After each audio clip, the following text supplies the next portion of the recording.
Good evening, all the participants. I am Dr. Ashok Kumar Valapadasu, working as Deputy Director in Veterinary and Animal Husbandry Department, Government of Telangana. The topic assigned to me in today's webinar is entrepreneurial opportunities in sheep and goat sector and financial support from Government of India. So first I will start with financial support from Government of India. On behalf of Government of India is providing huge subsidies on establishing sheep and goat breeding farms. On establishing sheep and goat breeding farms under two schemes. One is National Livestock Mission. Another one is PMEGP, Prime Minister Employment Generation Program. And among these two, the procedure for applying under NLM is very easy compared to PMEGP.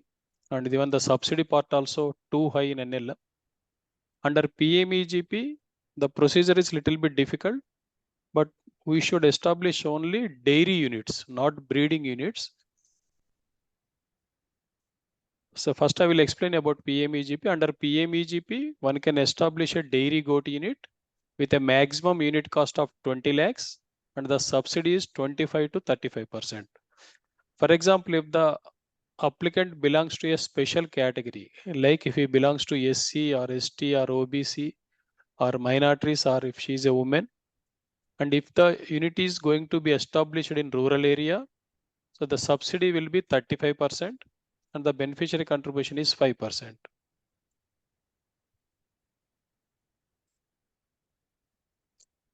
The second scheme which is available with the Government of India is National Livestock Mission, that is also called as Rashtriya Pashudhan Mission.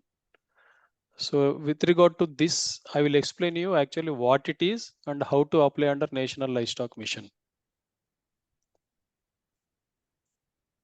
It is a scheme of Government of India and it is designed for promoting sheep and goat sector for establishing breeding farms. Please note this, the fattening units are not allowed under this scheme, only breeding farms are to be established. The subsidy provided is minimum 10 lakhs and maximum 50 lakhs. The scheme is implemented all over India, including union territories. And in each state, as it is a scheme of Government of India, State Animal Husbandry Department or Livestock Development Agency or sheep and goat related office acts as state implementing agency. In other words, we call it as SIA, State Implementing Agency. This is a program of Government of India, but in each state, the local Animal Husbandry Department or LDA or other office will be implementing the scheme. And any citizen of India can apply for this, and only online applications are invited. Only online applications.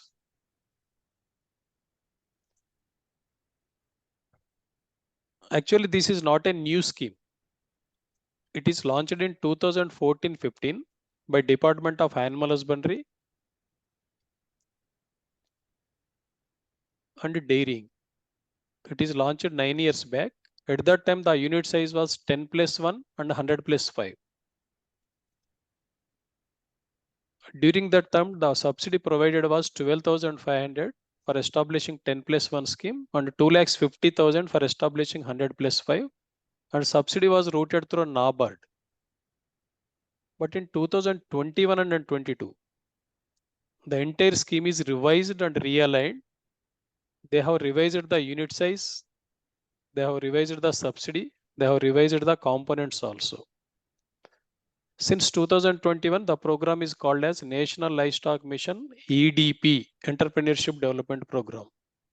Now the unit size is increased to 500 plus 25. The subsidy portion also increased to 50%. The subsidy is routed through SIDB, not through NABARD. And this will be enforced till March 2026. Another 2 years period is there. The main objective of NLM EDP is breed conservation. See, in India, we have 37 recognized goat breeds. Recently, they have added 2. It is 39. And we have 45 sheep breeds. One major objective is breed conservation. And the second main objective is zerograzing, promoting stall feeding or intensive farming, and bringing the sector to organized sector from unorganized sector. And the fifth objective is entrepreneurship development in establishing breeding farms. So these are the main objectives of NLM EDP. And even Government of India is also trying to give wide publicity through different media like Facebook, Twitter, and everything. But unfortunately, only few people came to know about this scheme.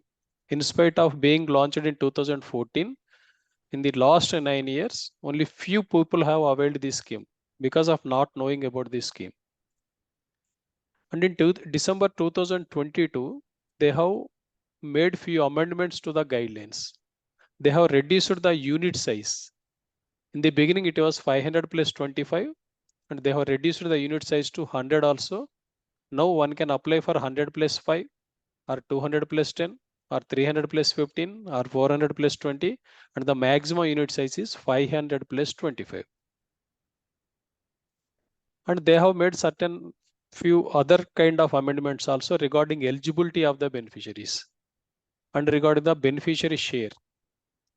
In the beginning, beneficiary need not have his own share in the project cost, but now they have made it mandatory to invest minimum 10%. For example, if the project cost is 1 crore, applicant should invest minimum 10 lakhs as his contribution. And the other amendments made are one applicant can apply for more than one component simultaneously. Means these are the 4 components available under NLM. One is sheep or goat unit. This is one component. Another component is piggery. Third component is Deshi birds hatchery. Fourth component is fodder development units. So if an applicant is interested to establish sheep unit, he can apply for sheep unit. At the same time, he can apply for piggery also. Same time, he can apply for Desi birds hatchery, and same time he can apply for silage unit also. So he will get subsidy on all the components. This is one amendment they made recently. And more than one adult member of a family may also eligible to apply and may avail benefits. So if there are 3 eligible persons like husband, wife, or son, so they are also eligible to apply same time for all the components. Third one is the beneficiary needs to hold a saving account in the lender bank, and the bank will release subsidy in savings accounts of beneficiary. Bank will release the eligible subsidy in savings bank account and not in loan account. So this is another important amendment they made in 2022. With regard to subsidy, 50% will be provided on capital project cost. Regarding total project cost, I will be explaining in the coming slides. The subsidy cap is minimum 10 lakhs and maximum is 50 lakhs. And one will get 10 lakhs on establishing 100 plus 5 unit and 50 lakhs on establishing 500 plus 25 unit. The non-subsidy part can be self-financed. If the applicant is not interested to take loan from any bank, he need not take loan from any bank. He can invest on his own. Otherwise, if he wants to take loan from any bank, it should not be more than 40% of the total project cost. The beneficiary share should be minimum 10%. That means 50% subsidy, 40% loan or self-finance, and 10% is applicant share. But what is this capital cost, and what are the items eligible for subsidy? So Government of India in their NLM guidelines, they have given the indicative list of items which are eligible for subsidy. So here is the list of 11 items, and these items are eligible for subsidy. One is construction of housing of sheds. Second one, kid shed and sick pen. Cost of doe means female goat. Cost of buck means male goat. And transportation cost, fodder cultivation, chaff cutter, integrated silage making machine, equipment, insurance, and miscellaneous. Only these 11 items are to be included in the project cost for availing the subsidy. Other than this, even if you include working capital, you will not get subsidy. And these 5 are the items where you won't get subsidy. And that means you should not include working capital in the project cost, and you should not include purchase of personal car, should not include purchase of land, should not include leasing and hire and office accommodation. Only on these 11 items, one will get the subsidy. And in the beginning, they have given certain indications also, like the shed for 500 plus 10 unit, space requirement should be minimum 5,500. Like this, they have given certain indications, and they have given indicative cost of model project also. So as per them, for procuring 500 plus 25 goats, the cost will be around 22 lakhs, and for kids 7 lakhs. Like this, the total project cost estimated by, it is not estimated, it's an indicative cost, 87 lakhs 30,000. But the maximum cap was 50 lakhs. For example, even if the project cost goes beyond 1 crore, still one will get 50% subsidy, that means 50 lakhs. But recently on 2000, on 2nd May 2023, the cost, quantity and total spec is deleted. That means, so this is the amendment made. This is available in the NLM portal also. So this is the present status. So one should not get confused if they do not know regarding the recent amendment, they will get confused about this. Now only these indicative list is there. The indicative list is there, but they have removed this 5,500 square feet, 3,500. It can be as per the breed, because for each breed, the space requirement is different. Understanding this point, they have removed this. So now they have removed the indicative cost also. They have kept only construction, kid shed, cost of dough. Only these items are to be included as per the choice and as per the locality, as per the breed of the animals. So as per the amendment made on 2nd May, the cost, quantity and total space requirement is deleted. Then who will be implementing this? See, in the beginning slides, I told that at state level, the Animal Husband Department or Livestock Development Agency will be acting as state implementing agency. So at state level, state implementing agency plays the crucial role, and they will scrutiny the applications which are uploaded through online, and all the eligible applications will be placed before SLEC. SLEC means State Level Executive Committee, which is headed by one IAS officer. In general, it is the Secretary of Animal Husband Department in each state. And after that, once the project is approved, they follow up the project for a period of 2 years after completion. So these three are the job role of a state implementing agency. And state level executive committee will approve the project which are placed before that by state implementing agency, and they will recommend for sanction. They will recommend to Government of India for sanction and release of subsidy. So these two are the agencies which acts at state level, and at Government of India level, they have two committees. One is Empowered Committee, another one is Project Approval Committee. This empowered committee means it has the capacity and it is authorized to make amendments in the amendment guidelines. And the project approval committee duty is to approve the project which is forwarded by state level executive committee. So this is how it is going to be implemented at different levels. So in NLM portal, one can find the details of the name of the agency, nodal officer who are going to act as state implementing agency. In case of Odisha, it is Director of Veterinary Service and Animal Husbandry. And here they have given the name of Mr. Astosh Mohanty. I don't know whether it is updated or not, but this name is available today also. And his phone number is given here and his mail ID also. So one can contact them. For example, if you take Uttar Pradesh Livestock Development Board, not Animal Husband Department. UPLDA is the state implementing agency. Like this, they have identified few offices as state implementing agencies in different states. Then who are eligible for applying this scheme? Any citizen of India can apply for this scheme. Maybe a government servant also, maybe a retired employee also, maybe working in any software job, maybe a farmer. Anyone can apply for this scheme, and they can apply as an individual or in joint. So as per my understanding and my experience, it is better to apply as an individual only instead of applying a joint application. And even FPOs, farmer producer organization, self-help group, farmer cooperative organization, joint liability group, Section 8 companies also eligible to apply for this scheme. No caste is considered.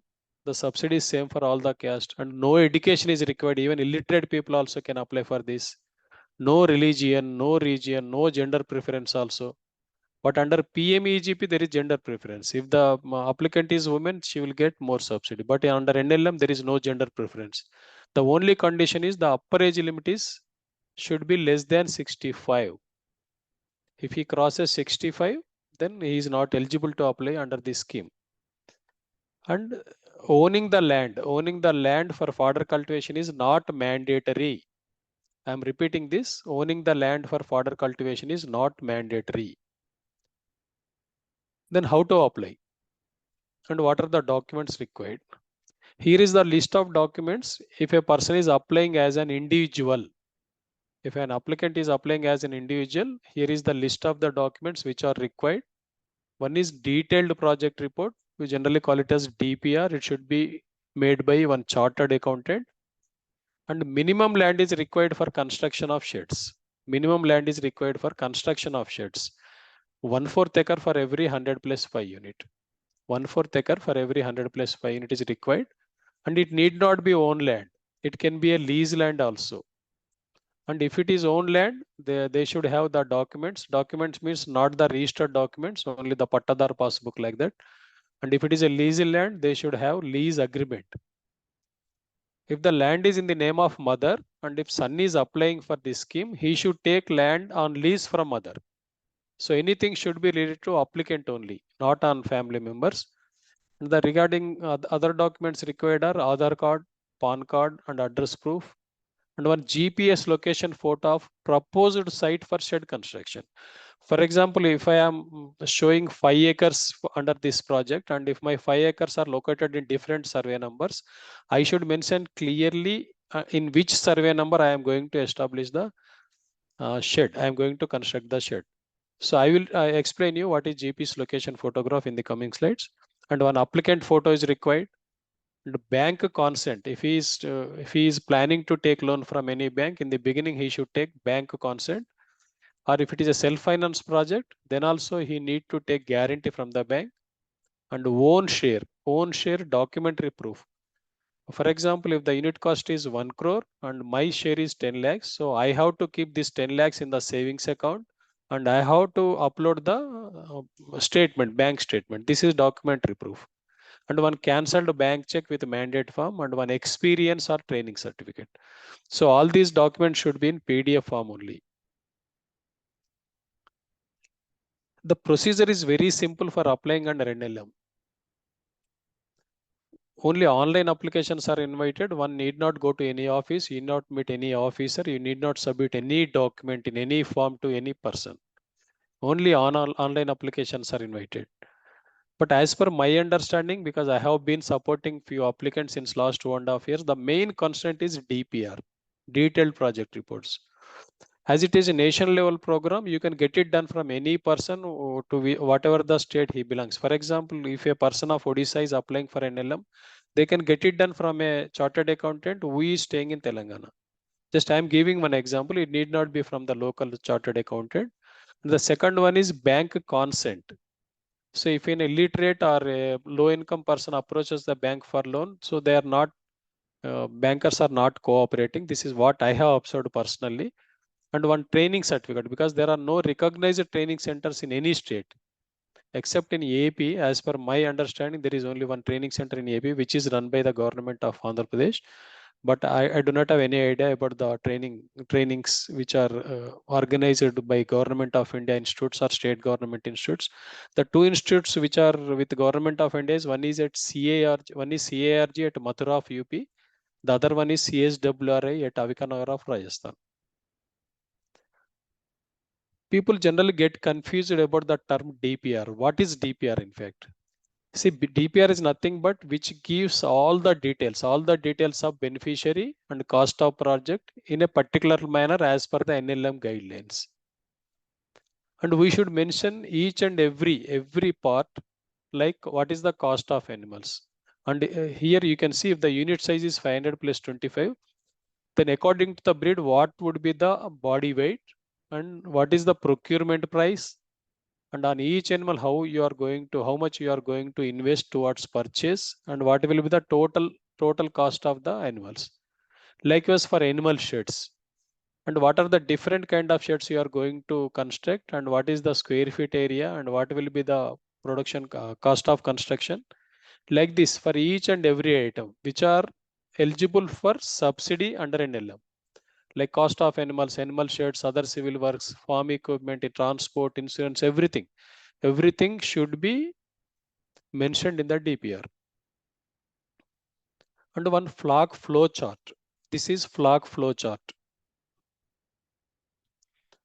So in the beginning, how many animals are to be procured, and after 6 months, how many will be there, and after 6 months, what will be the uh, percentage of what will be the birth number, and what will be the mortality, and how many animals you are going to sell. Like this for every 8 months. For every 8 months, you should have a flow chart. This is called flow chart. And it should give the details of sales and purchase also. And this is the income and expenditure statement. Just to have an idea, I'm giving all these details. And if anyone is interested to get it done from Telangana, they can contact Srimad Bindu Madam on 9010302510. This is just a suggestion only. I am not recommending. You can get it done from your place also. If you find any difficulty at your place, just you can contact her. But before getting it done, one should have clear cut idea on which species is to be going to be reared, whether it is sheep or goat, because these the following are to be clearly mentioned in the DPR. So first one should decide whether to go for sheep or goat. And if he is going for sheep, and what is the breed, which type of breed he is planning to keep. So in Odisha, there are 3 recognized sheep breeds, and in case of goats, there is 1 recognized goat breed in Odisha. And you need not take the breed of your local state itself. See, if you want to keep Nellore ram or Nellore sheep from AP, you can take from there also. The only thing is the breed should be recognized by Government of India. And the unit size should be minimum 100 plus 5. It cannot be 150 or 250 or 350. 100 plus 5 and multiples of 100 up to 500. And you cannot mix both species in single project. Like if you cannot keep 50 sheep and 50 goat in 100 plus 5 project. Either it should be sheep or it should be goat.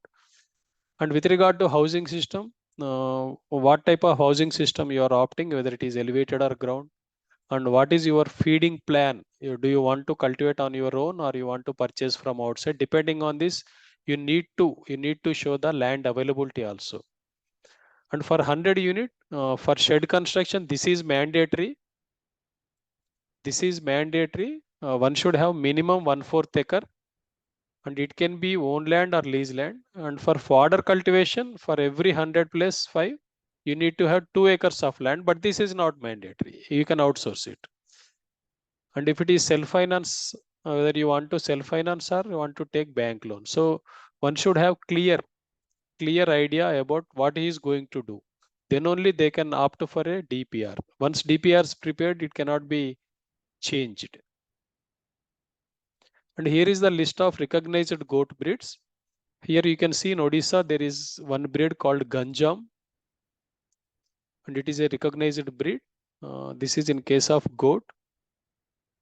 And you need not take only Ganjam. You can purchase Usmanabadi also from Maharashtra, or you can purchase Pantsha also from Uttarakhand, or you can purchase Sirohi also from Rajasthan. But whatever the breed may be, it should be a recognized breed. And here is the list of sheep breeds which are available in Odisha. One is Balangir, another is Ganjam, third one is a Kendrapada. I hope all of you know that Kendrapada is the best sheep breed in India because it has Fig gene. Because we know very well that sheep gives only 1 lamb in each birth, but Kendrapada almost 40 to 50% they give twins. And this is the second breed identified in India which gives twins Another one is Gerol of West Bengal. Then which bank is to be approached? Any scheduled bank or any bank registered with RBI can be approached. But one should note that it is not mandatory to take loan. If you have sufficient fund, you can invest on your amount on your own. And the loan amount can be 10 to 90% also. In the beginning, I told that 50% will be the subsidy and 10% is applicant share, and loan can be 40%. But recently, Government of India, they have certain clarification that one can avail 90% as loan from bank, because whenever the applicant gets subsidy, the subsidy will be released into the loan account. In the beginning, I told that subsidy will be released into the savings account only. But if you have availed loan from bank, and if the loan portion is 90%, then subsidy will be adjusted into the loan portion. And this is the clarification given by Government of India in February 2022.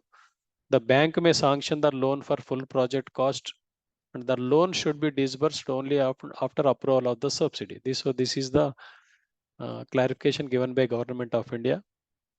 And this is the consent letter, one model consent letter. So it is not model actually, one farmer, Dokuru Lakshmi Narasimha Reddy. He took consent letter from IDI Bank, and his unit size was 100 plus 5. The total project cost was 23.6, and the bank has given consent for 10 lakhs. And there is no specific format for taking consent letter from it. See, it is just in their own words, they can give a consent letter. But this is one experience certificate. I can give you the format, and the training certificate, it can be taken from any recognized training center. This I am giving this just to have an idea. And this is the cancelled check, and this is the mandate form. Mandate form means it's nothing but it contains the details which are available on the bank check, nothing else. But it is signed by the banker. It is signed by the banker. I can share all these empty things also. And respected participants, I will share this PPT. You can keep with you. Whenever you want to go through or whenever you get a doubt, just you can check on your own. And this is GPS map photograph. So from Play Store of your smartphone, you can download the GPS camera.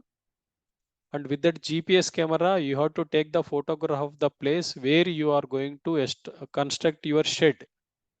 So on the photograph, it will be clearly printed like this. See, this person, he belongs to Rangareddy district of Telangana state. And at the time of taking this photograph, it was 31st July, and at 1:13 p.m. he took this photograph. So these details will be available along with latitude and longitude of the site. And once all the documents are ready, keep all the documents in PDF form. And the size of each PDF form should be less than 1 MB. For example, your Aadhaar card should be in a PDF form, and the size of the PDF form should be less than 1 MB. Your applicant photograph should be in PDF form, and the size should be less than 1 MB. Except DPR, because DPR, it contains not less than 20-25 pages. It can be up to 5 MB. Then just you keep everything in a folder on your desktop and download the application form from www.nlm.udyamimitra.in. This is the NLM portal. First, to download the application form and fill it to have some clear idea.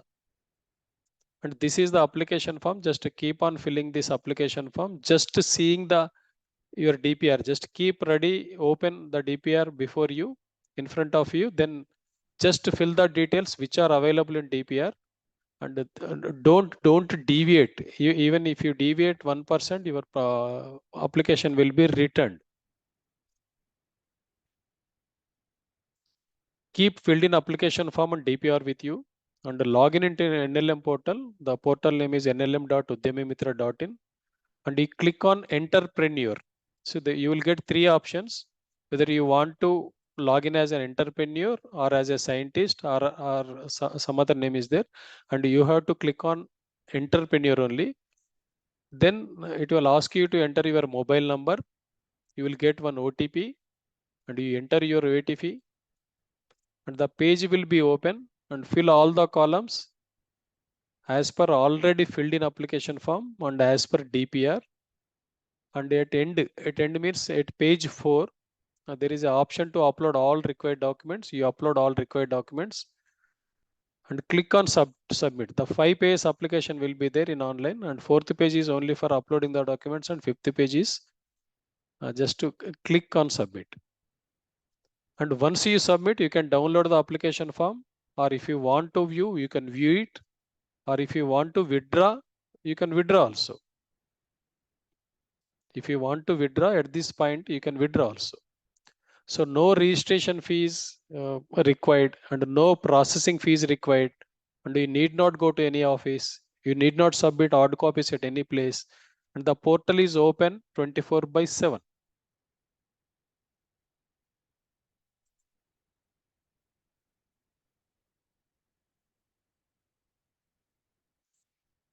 So once you open this site, by clicking on www.nlm.with, you will get a page like this. What you are seeing on the screen will be visible once you enter into NLM portal. And here there is one option, apply here. And once you click there, it will ask you whether to, what is your role, whether you want to log in as entrepreneur or as a government agency, as a research. So we have to click here as entrepreneur. Then we will ask you to enter your mobile number, then request for OTP, and you will get a message on your mobile phone like this. Your mobile verification code on NLM is 679796. Please use this to verify your mobile number. Here you have to enter your OPT, then click on verify OTP. Then this is the first page of the application. There are 5 pages. Basically only 3 pages are there. The 4th page is only for uploading the documents and 5th page is submit. So this is the first page. So just to keep on filling this application form. Until unless you fill each and every column, it will not take you to the next page. If you fill everything in the first page, then only you can go to the second page. And in the second page, in the first page, you have to enter all your details, personal details. And in the second page, only project details as per DPR. And in third page, only bank details, your bank account number, IFSC code, bank branch name, and bank MASR code, etc. And in 4th page, you have to upload the documents. And in 5th page, you have to submit it. Once it is submitted, you will get a notification like this. Congratulations, your online application form has been successfully submitted. Like this, you will get one message on your mobile phone, on your mobile. And once you complete it, so you will have the option to withdraw it. If you want to withdraw, by any chance, if you think that something is wrong and if you want to re-upload, just you can withdraw the application. Or else if you want to view, you can click here on the view option. You can view your application, or if you want to download, you can download this application. So after successful submission of your application, the same will be checked by the state implementing agency. Now your role is completed. Now the role of state implement agency starts. They will check the application, and if anything is found wrong, it is returned. It is returned, not rejected. It is returned to you to re-upload by giving the edit option. Now you will get the edit option. Here you can check, you will get the edit option. And you will get a message also on your mobile phone. Online application form has been returned by state implementing agency. So here in this case, so they have given the remarks also. They will give their remarks with what reason they have returned it. See, he is Mr. Jenige Venkatesh. This is application ID and the status is returned. Here they have given the remarks. The location in the project details at serial number 10 of the application and the project report does not match, because he has given some other details in the project report, and while applying through online, he has given some other details. So it is returned. Like this, they will return the application and they will give you the edit option also. And once you decide to re-upload, and if you click on the edit option, it will ask you like this. Are you sure you want to edit the application? Then you have to click on OK button. Then you can start editing the application. And after resubmission also, you will get the message. Your online application form has been resubmitted successfully. And you will get a message through email also. This is email message. Just I am trying to explain you in a easy manner so that you can understand whenever you try to upload the document, or when you try to apply for online for NLM assistance, so it will be easy for you. So I will share this PPT with all of you, so you can keep it, or you can share it with other people also. There is nothing wrong. Actually, there are 6 steps. 6 steps from application to disbursement. And status of application can be known from NLM portal. The first thing is online application, and it will be screened by the state implementing agency.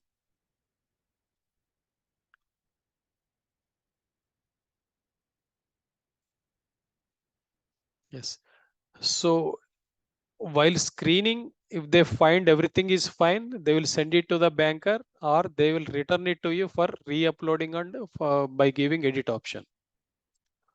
And once it goes to the banker should upload the bank sanction letter, loan sanction letter. While applying, he should give only consent letter, and once it is approved, in principle agreed by state implement agency, then they have to upload the sanction letter. Then it is placed before SLEC, and if it is approved by SLEC, again it will be sent to Government of India for approval of subsidy. Then the final disbursement will be done. These are the 6 steps involved in NLM application. See, once everything is fine, if a state implement agency finds that your application is okay, so the first 2 stages will be marked with green tick. So stage 1 and 2 is completed in his case, and here stage 3 is completed, in principle approved. So his application is fine, and they did not find any fault in his application. So they will send you a letter also like this, in principle agreed. And now you will find the current status as SIA eligible. That means state implementing agency eligible. And the third stage also crossed. This is the stage 3. And this is the stage 4. Even the banker also, they have given sanction, lender sanctioned. So the 4th stage also completed. And here they have crossed the 5th stage, SLEC returned. SLEC returned means SLEC returned the application form to Government of India. So not to get confused with this word return. So here you can see state level executive committee recommends for approval and release of subsidy. So government, from state government, it is sent to Government of India with an recommendation for approval and release of subsidy. And this is the stage 6. Milestone 1 is completed. Means at Government of India, in the early slides I told that there will be a committee with the name of Project Approval Committee. This is PAC. So this PAC has approved this. That means Central Executive Committee. CEC means Central Executive Committee. During their screening also, everything is fine. So now this person, they have crossed the 6th stage also. If at all, if there is any mistake or any fault, at Government of India level also, it can be returned. By any chance, if state level executive committee cannot find the fault with the application, and even if it is sent to Government of India for approval, at that stage also, proper scrutiny will be done by the Central Executive Committee. And you can see here, the Project Approval Committee did not recommend the following application, decided to return for uploading the correct document. They have not rejected it, just returned it. So here you can see their remarks. This is the application number of the one applicant. I have intentionally erased this name. So insufficient loan sanction letter enclosed. So they have enclosed the loan sanction letter for 25 lakhs instead of 35 lakhs. Means in the DPR, they have mentioned it as 35 lakhs will be availed from the bank. But at the time of sanction, the banker has sanctioned 25 lakhs only. So that is the reason they have returned it. So once it is approved, so what is the next steps to be followed by the applicant? See, basically there are three phases. One is the phase which is to be completed with a non-subsidy part. Non-subsidy part means 40% bank loan and 10% beneficiary share. First, we should invest our non-subsidy part towards construction of sheds and towards construction of other civil structures and towards procurement of equipment. So once we invest our non-subsidy part, then the state implement agency and banker, they will come to our farm and they will inspect it and they will send a physical verification report to Government of India. Then they will release the 50% of the subsidy. And that subsidy part should be utilized for procurement of animals. Because you know very well that without sheds and other infrastructure, you cannot procure animals. So with your non-subsidy part, you have to construct sheds and all structures. After that, you have to procure the animals. The subsidy amount under this scheme will be released in 2 equal installments. For example, if the project cost is 1 crore and the subsidy eligible is 50 lakhs, in the beginning you will get 25 lakhs. This is called as front-end subsidy, and the remaining 25 lakhs, that is remaining 50% of the subsidy, it will be released after completion of the project. Please note this point. The entire subsidy is neither front end nor back end. 50% of it is front end subsidy and 50% is back end subsidy. And here in this case, you can see the final stage is also reached. First installment is released in case of this beneficiary. He is Mr. Sangi Krishna. And the maximum time taken for approval. That means if you apply through online today, the maximum time taken for approval, as per my understanding and as per our state status, it is 100 days, not less than 3 months. And this is about NLM. And there are now the next question will be how much should we invest and how much income we will get. So for establishing 500 plus 25 unit, the project cost is 1 crore. And if you invest 1 crore and if it is a sheep unit, your estimated net income per year will be not less than 21 lakhs. I will repeat it again. If it is a sheep unit and if the unit size is 500 plus 25, your net income will be not less than 21 lakhs per year. And if it is a goat unit, the income will be more because in goats you will get twins and triplets in each birth. So the income will be more in case of goat unit. So for further assistance, whom should we contact? For example, if you get an issue with the banker, for example, you have approached Canara Bank in your local area and the banker is not willing to support you, then you can contact Mr. Satish Babu. He is assigned as nodal officer. He is a divisional manager. His phone number is given here and his mail ID is also given there. And all these details are available in the NLM portal. And if you have approached Union Bank of India and if you find any problem, you can contact Mr. Nageshwar. He is AGM. His phone number is here. Like this, these details are available in the NLM portal. And still, if everything is fine and if your project is not approved within 100 days, see, there is no mandatory time that it will be approved in 100 days. But out of my experience, I told you, it may take minimum 60 days also. Still, if you want to contact the Government of India personnel who are engaged with NLM system, so you can contact Dr. O.P. Chaudhary, Joint Secretary, on his land phone number and his email ID also given, and Dr. Sujit Kumar Datta, his Joint Commissioner, or else you can contact them through email also, nlm.support@sidb.in. See, there is always a question which is frequently asked by the new applicants. Sir, actually, what is the status of NLM applicants in your state, in my Telangana? So just I wanted to know these details from Government of India. I have applied under RTI. So as on 31/8/23, because few months back I have applied under RTI to give certain information. So this is the letter they have sent to me under RTI. So Telangana has received the highest number of approvals. Chhattisgarh, Haryana, Kerala, Nagaland has received lowest number of approvals.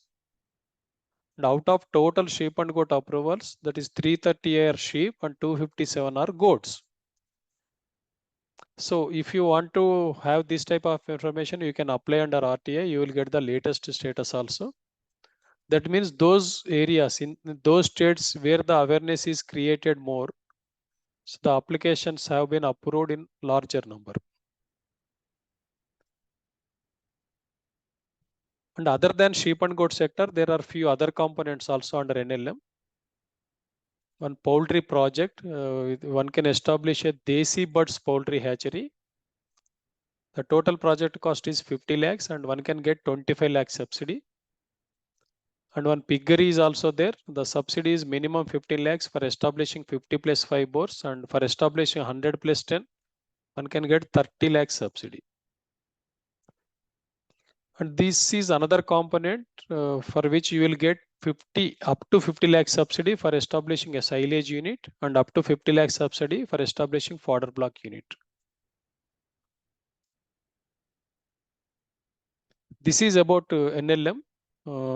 See, at the end of this session, we will take up the questions. In another 10-15 minutes, I am going to complete this. The second part is entrepreneurial opportunities in sheep and goat sector. So when during the independence days, that is during 1947, 1950, India is considered as vegetarian country. But today means as per the data available with government of India, which pertains to 2019 and 21, India is no more a vegetarian country. Because 77% of Indians are non-vegetarians. 77% of Indians are non-vegetarians.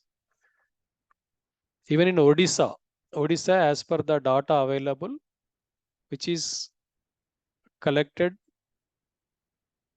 during National Family Health Survey, which was conducted in 2019-21, almost 96% of people who are residing in Odisha state are non-vegetarians. Likewise, in Telangana is 96. This is the map which shows you the non-vegetarian percentage in each state. These white are the states which are considered as vegetarian states like Gujarat, Rajasthan, Madhya Pradesh, Punjab, and Haryana. This dark green area states are the most meat-eating states. And this West Bengal and northeastern states, almost 99.5%, almost 100% are non-vegetarians. So that means we prefer to eat meat. But how much should we consume? How much one should consume in a year? So as per the recommendation of ICM or NIN, Indian Council of Medical Research, National Institute of Nutrition, which is located at Hyderabad of Telangana, a moderate active person should consume minimum 12 kgs meat per year. This is the minimum consumption. That meat can be from any source. It need not be from sheep, need not be from goat. It can be from cattle, buffalo, sheep, goat, poultry, rabbits, pigs, and etc. So as majority of Indians are non-vegetarians, so each person, so generally we consider them as moderately active persons only. So one should consume minimum 12 kgs meat in a year. But unfortunately in India only we have three major meat sources. Only three major meat sources. One is from poultry, another is from sheep, and third one is from goat. The reasons being we have certain religious and legal restrictions. See, majority of our Hindus, they do not consume pork or beef. Because in India, more than 80% are Hindus. They do not consume beef or pork. And another 13 to 14% are Muslims. They don't consume pork. So these are the two major religions which are in India.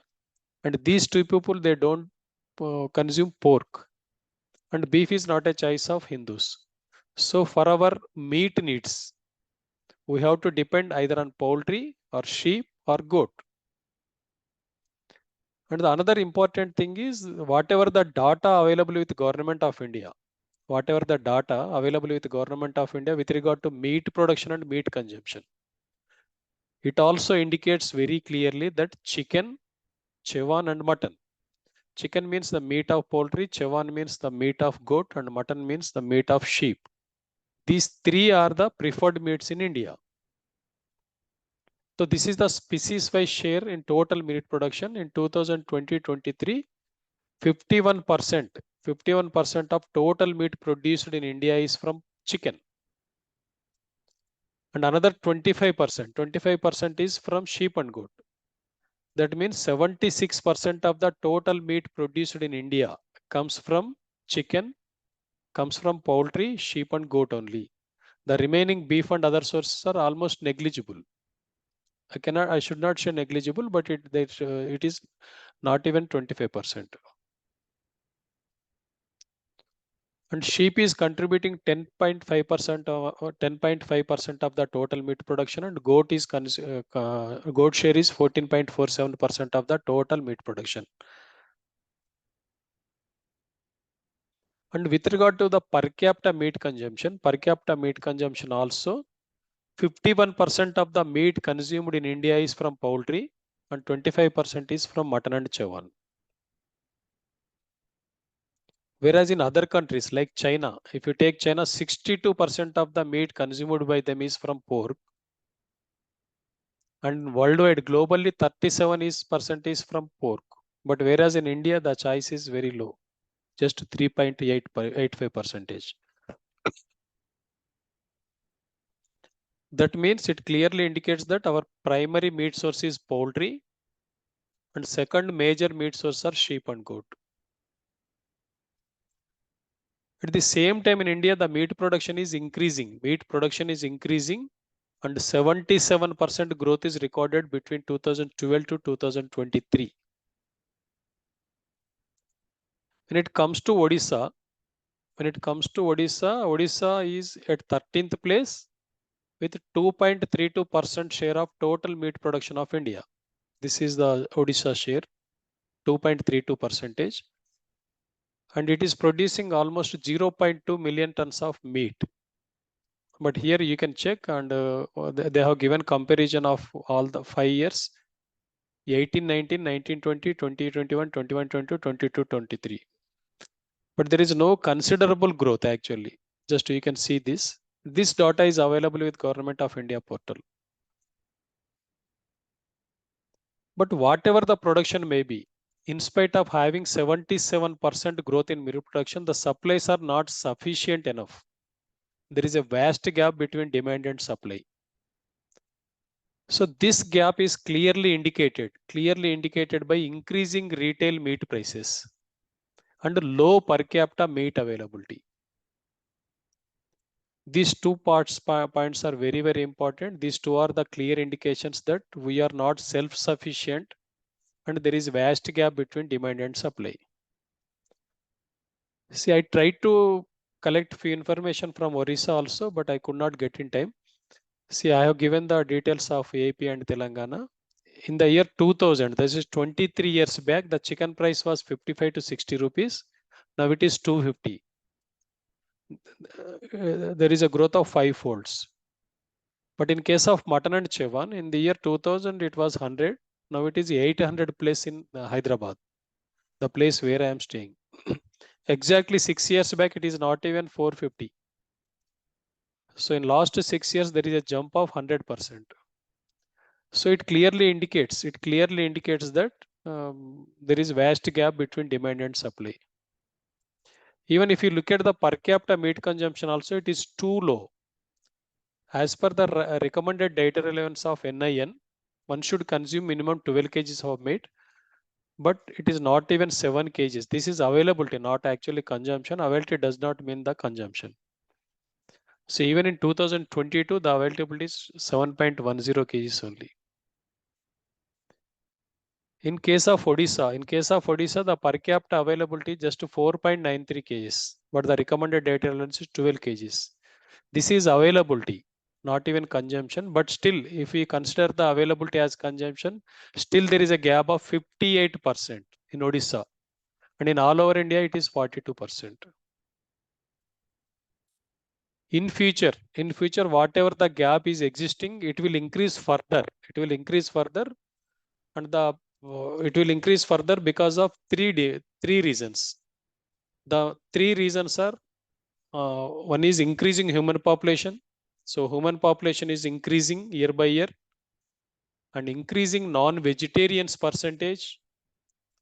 At the same time, there is no significant increase in sheep and goat production because it is the second major meat source for Indians.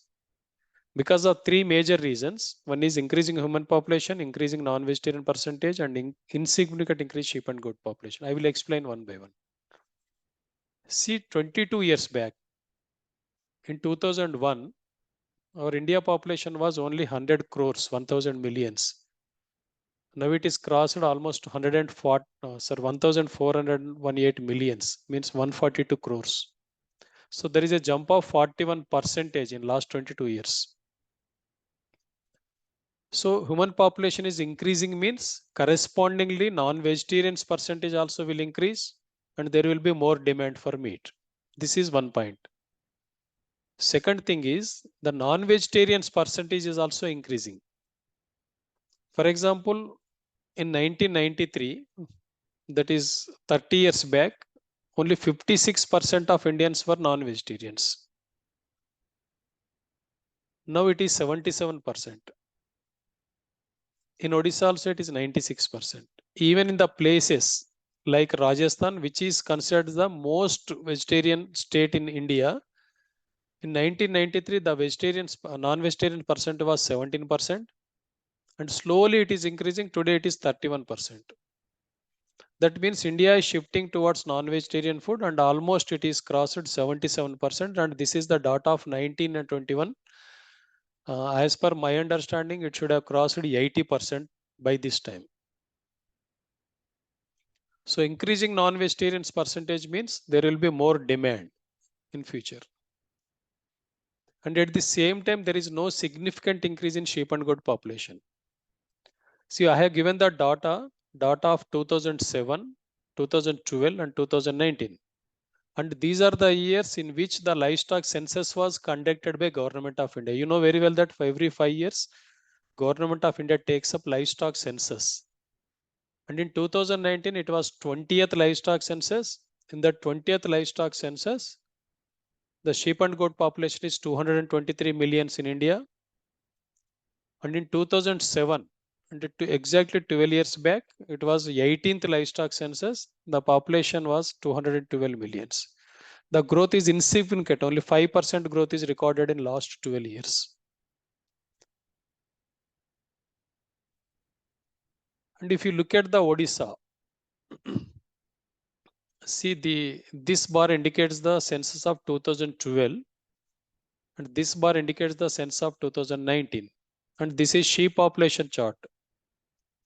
In Odisha, the sheep population is decreasing. It was 1.6 millions in 2012, and now it is 1.3 millions. Even in case of goat also, it was 6.51 millions in 2012, and in 2019 it is 6.93. Both sheep and goat population is decreasing in Odisha also. So to fill the present gap and to meet the future demand, so what should be done? So meat production should be promoted. Meat production should be promoted, but from only two sources only. That is from either from sheep or goat. Why not from poultry? When poultry is giving 51% share to the total meat production, why we should not concentrate on poultry, and why should we encourage only sheep and goat production in India? So in poultry, to establish poultry, huge investment is required, and the viable unit size is not less than 15,000. And to establish 15,000 unit, one should invest 1 crore investment. And under NLM, this is not covered. And it is the choice of ultra rich people only. And one can find the price fluctuation and seasonal effect also. There is little scope for further growth as it is already gone up to 52%. And it is 100% organized and skilled labor is required in case of poultry. But when it comes to sheep and goat sector, it is very age-old profession and skilled labor is not required at all. The investment is low and one can get quick returns. I will explain you how one is going to get quick returns in the coming slides.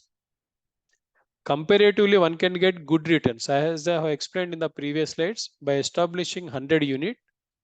By establishing 100 unit, 100 plus 5 sheep unit, one can get minimum 5 lakhs per year. And if it is a goat unit, one can get minimum 8 lakhs per year. And in case of mutton and chavan, there is no fluctuation in prices. Year by year, the prices are increasing. It is not like chicken price. And it is widely accepted meat in India. There is no religious taboo and there is no seasonal taboo. And there is no alternate meat also which can replace mutton and chavan for Indians. At the same time, huge subsidies are available under NLM. But whereas for poultry, there is no subsidies. That is the reason the best and only option is promoting sheep and production for meat purpose, for meat production, not for milk or wool. The major advantage of sheep and goat farming is short unit gestation and quick returns. Mating to marketing is less than 1 year. That means the pregnancy period is 5 months only, both in sheep and goat. And from birth to sale, it will take 6 to 7 months. Hence, the unit gestation is not more than 12 months, 5 months pregnancy. And after that, if it is born, it is sold within 7 months. So the unit gestation is not even 1 year.